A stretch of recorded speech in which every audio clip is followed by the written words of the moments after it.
dozen or more ships shot all to hell from the explosion of this friggin' ammunition ship.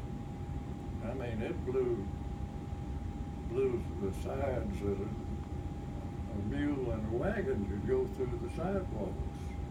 It screwed up a lot of ships there and just swept decks. Anybody's out on deck pretty well killed, just cut them all to hell when it blew. Hell, it was all over that damn bay. Anyhow, this getting back to the gun, it looked like the damn, as I went by it, I went right by it, floating first. Then I stopped and backed up there and I told Seuss to get that damn box so we'll see what's in it. This was how long after the explosion? Oh, I'd say a couple of weeks. So there was a box floating in the water. Yeah, just the top of it. You were just what, like kind of out on Yeah, it was. on patrol or something? Yeah. Tore into it, and I believe there was, best I remember, 24, it might have been 40 something damn pistols. And I gave everybody in my outfit one as far as it'd go. And I kept one. That's 9mm. Yeah. Browning semi-automatic. Mm-hmm. And you carried it throughout the war.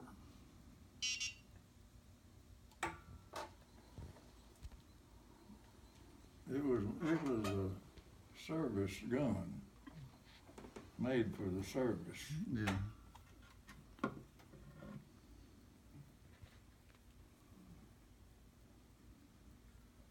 I don't remember whether it just had an M on it. Seemed to me like it was just an N stamped on it. And I sanded the damn thing off. You ain't supposed to have it, are you? No, I ain't supposed to have it. And it's made on a 45 frame. You don't buy these. You won't find a 9mm pistol made like this one. They were made for Navy officers. Mm-hmm. That's what naval officers carried. Yeah. Yeah. This was their officer's gun. Yeah. The Army carried 45. Yeah, it's on the 45 frame. The 45 is a little bigger gun.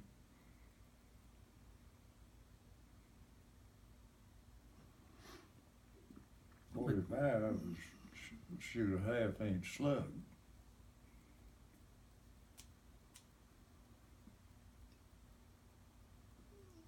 And you assume that came off of the Mount Hood. That's the only thing that I can't see any other ship. There was tenders, there was every ship afloat was in that bay when it blew. I guess there was over 1,000 ships in there. We were getting ready to hit Japan just before before that damn thing exploded. We'd been hauling them damn boats down from Manila to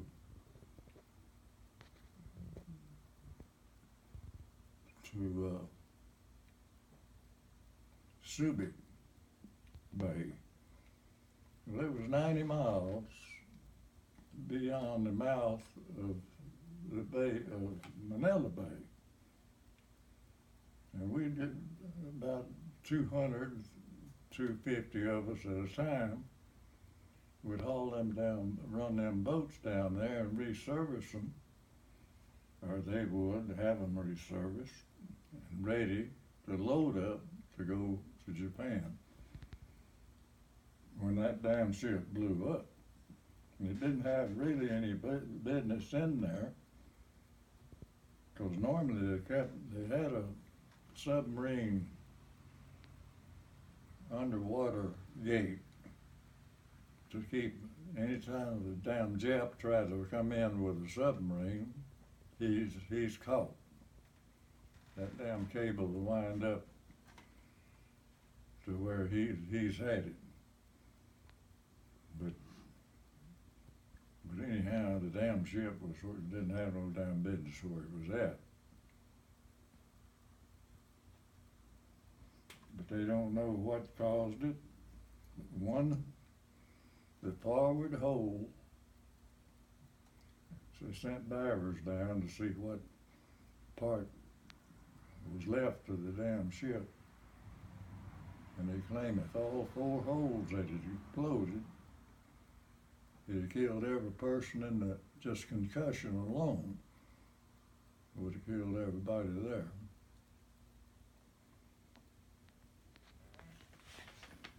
All right, what about the knife? Well, my daddy sent that to me. Sent me 2. The other one, uh-oh. Okay. Go look, got your name, that's upside down. Now you look that blade over, and he's cut out of a car spring.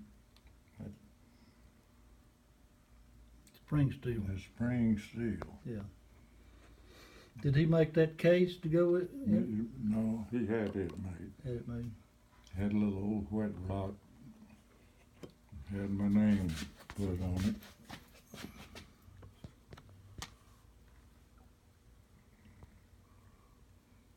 He had a little old welding machine. He did that. Made this. And he sent that to you? Huh? He sent it to you? Yeah, he sent it to me by mail. I had it to take with me. I had it on my belt when we left the States. It and an M1 rifle. We didn't know where the hell we was going. And hell, we sent her. I didn't send my uniform home. I threw it away. They said, don't be taking no dress uniforms where you're going. You won't need it. We just wore fatigues just like the Army and Navy. You wouldn't, if you'd have seen us going aboard ship, we was loaded just like the Army or Marines and dressed like them. But I had to buy me a damn uniform because when I came back, so I just went uptown and had a tailor-made uniform.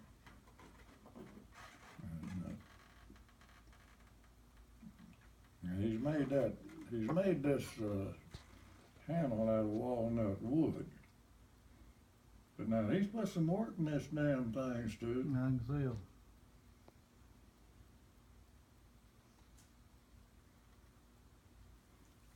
Hell, it would shave. He had that damn thing sharp enough to shave.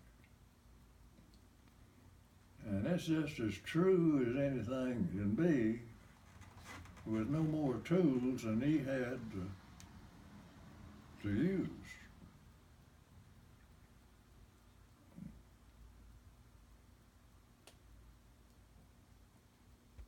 The other one was a beautiful knife. It was made same size. It didn't have the knuckles, this knuckle brace on it. And you gave it to your motor Mac? Yeah, I gave it to Todd. Todd. What's his last name? That's his last name. Oh, yeah. Ernest was his Todd. first name.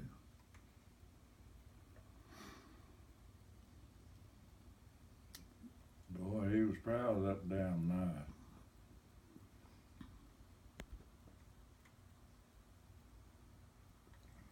And what time we was on the beach, I had that thing that's right under my pillow.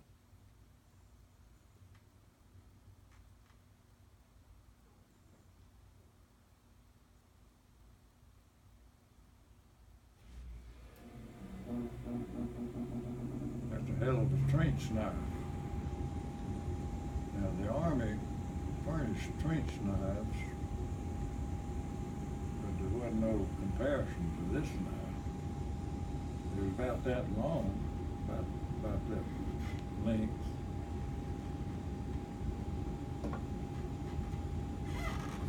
You ain't gonna get a better made knife for what it was built for.